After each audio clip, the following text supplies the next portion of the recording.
5, 4, 3, 2, 1.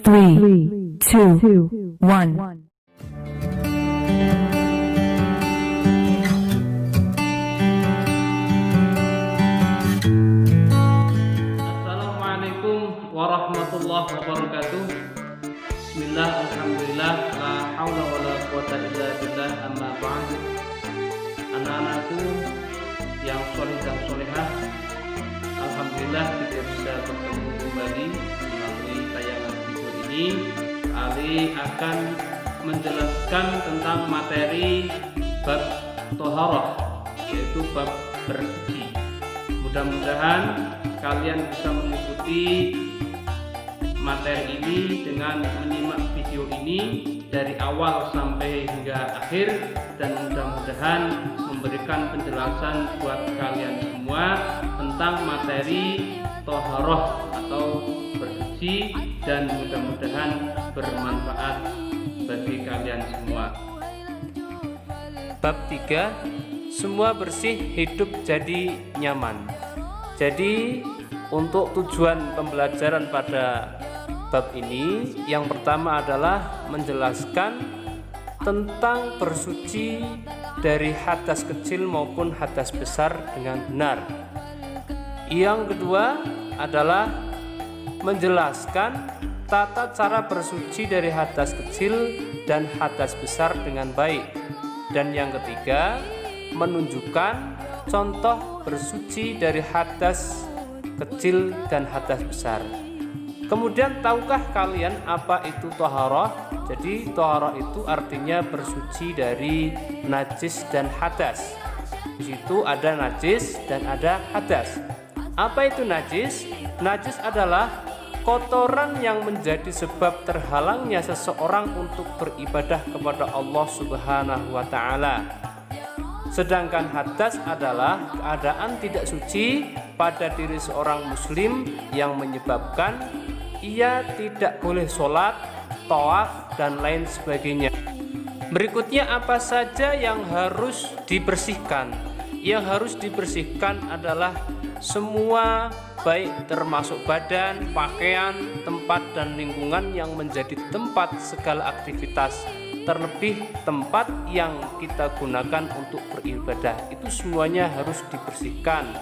Nah, taharah itu meliputi dua hal, yaitu taharah dari najis dan taharah dari hadas.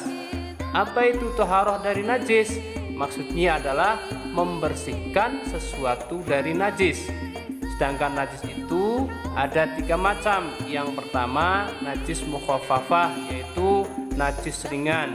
Yang kedua, najis mutawasitoh, najis pertengahan. Dan yang ketiga adalah najis mughaladhah atau najis berat.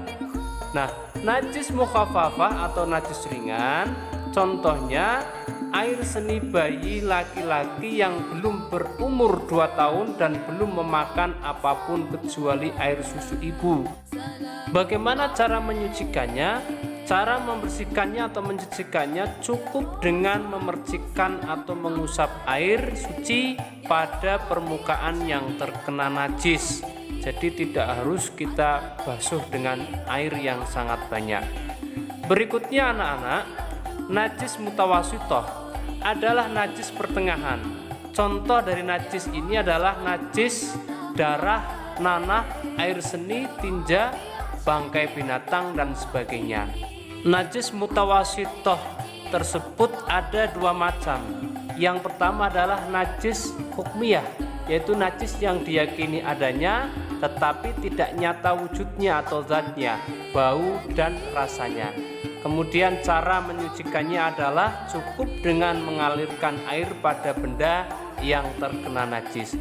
Berikutnya yang kedua, najis ainiyah adalah najis yang tampak wujudnya, tampak zatnya, dan bisa diketahui melalui bau maupun rasanya. Sedangkan cara menyucikannya adalah dengan menghilangkan zat, rasa, warna, dan baunya dengan menggunakan air yang suci. Kemudian yang ketiga adalah najis mughaladhah atau najis yang paling berat. Dalam hal ini najis dari sumber anjing, dan babi. Nah, bagaimana cara menyucikannya? Menyucikannya dengan cara melalui beberapa tahap, yaitu dengan membasuh sebanyak 7 kali, 1 kali diantaranya menggunakan air yang dicampur dengan tanah. Nah, satu hal yang harus kita ketahui terkait membersihkan najis mughalladhah adalah penggunaan tanah. Dalam hal ini para ulama sepakat bahwa tanah ini harus digunakan meskipun ada sabun atau deterjen. Karena perintah menggunakan tanah sangat mungkin mengandung hikmah yang belum kita ketahui. Berikutnya anak-anakku yang soleh dan solehah, bagaimana cara bersuci dari hadas. Jadi yang harus kita ketahui bahwa hadas itu ada 2 macam. Yang pertama hadas kecil, kemudian yang kedua ada hadas besar. Apakah hadas kecil itu?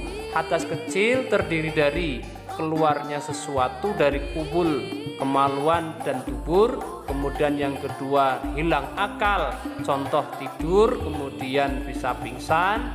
Kemudian yang ketiga bersentuhan kulit antara laki-laki dan perempuan yang bukan muhrim. Dan yang keempat menyentuh kubul, kemaluan, dan dubur dengan tapak tangan.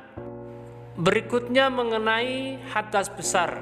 Yang pertama berhubungan suami istri atau bersetubuh, yang kedua keluar mani, yang ketiga adalah haid atau menstruasi, yang keempat melahirkan, yang kelima nifas, dan yang keenam adalah meninggal dunia.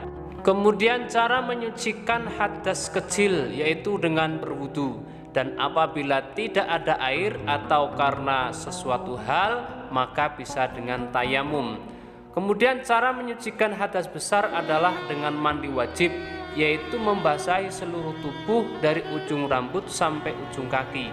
Apabila tidak ada air atau karena ada hal sesuatu maka bisa dengan menggunakan tayamum.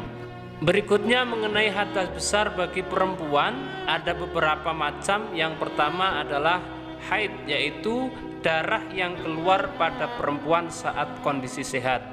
Berikutnya yang kedua darah nifas, yaitu darah yang keluar sesudah melahirkan setelah kosongnya rahim dari kehamilan meskipun hanya segumpal darah.